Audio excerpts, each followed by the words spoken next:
I think that really this authorization is rather limited, and we need to understand what it is able to achieve and what limitations still exist.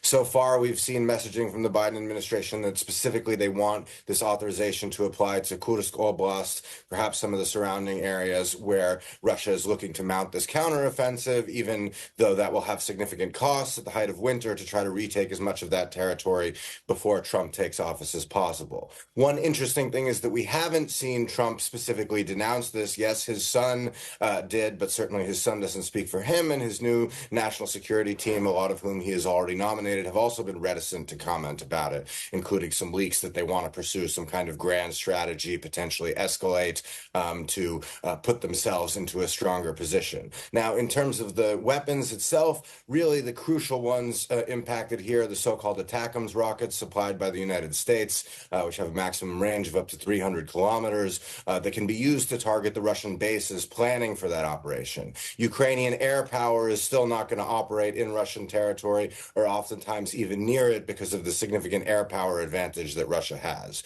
So I don't think that this is a meaningful, major changing point for the war. And Putin is also limited in his reaction because he, of course, claims so much of Ukrainian sovereign territory as annexed Russian territory. Legally in Russian law, he views it as Russian and can't fully differentiate between the fact that these weapons have already been used to target Russian assets in occupied Crimea, southern and eastern Ukraine previously.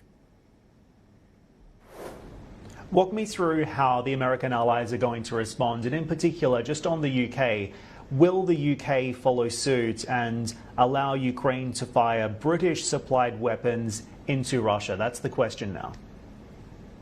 Well, Keir Starmer gave some commentary yesterday in which he sort of, tried to dodge that very question and say, really we want it to be an element of surprise. Again, the key British-supplied long-range missiles are the Storm Shadows. The French version is supplied as well, known as Scalps. Those require being launched by air power, and just because of that Russian air power advantage, they're limited in what they can do there. I do think we are going to see additional allied action on Russia before the Trump administration comes in. The UK and the U.S. will really be the leading countries there.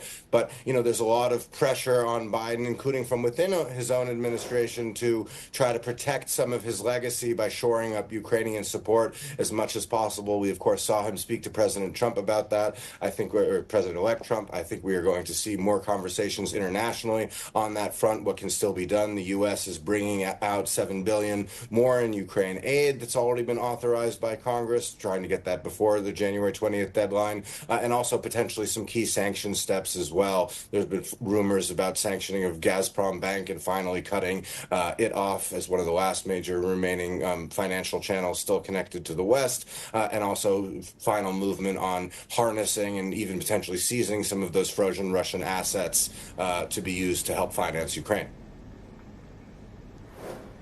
Max, we're in a really critical window now, and you've characterized it really well. Of course, as we come into the start of the next Trump administration in the United States, what do you think the focus is going to be, and how are these negotiations going to play out? Trump is also under pressure. He has promised to end this war. So what do you think that approach to negotiations looked like, especially regarding Russia's demand for territorial concessions from Ukraine?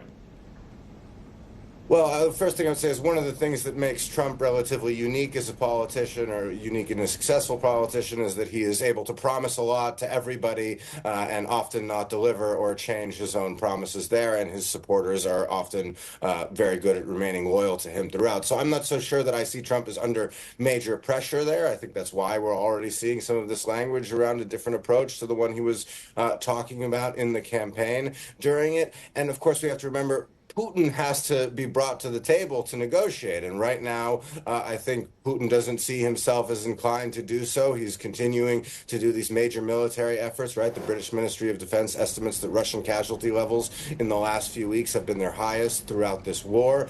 Putin seems dead set on pursuing that offensive in Kursk we spoke about earlier, as well as another one in southern Ukraine, in areas around Donetsk, even at the height of winter, which is going to incur even heavier casualties. And then, of course, the real question, if there is any kind of progress towards negotiations there, is what can Putin be made to agree to that is actually going to be sustainable. And there's a real risk of divergence in the EU-US relationship there, even broader than just the NATO aspects of it. And that will be a very difficult question for Trump to try to balance. So I do think we're going to see him lay out a strong, differentiated approach from the Biden administration. I'm not sure that even he knows yet exactly what that is.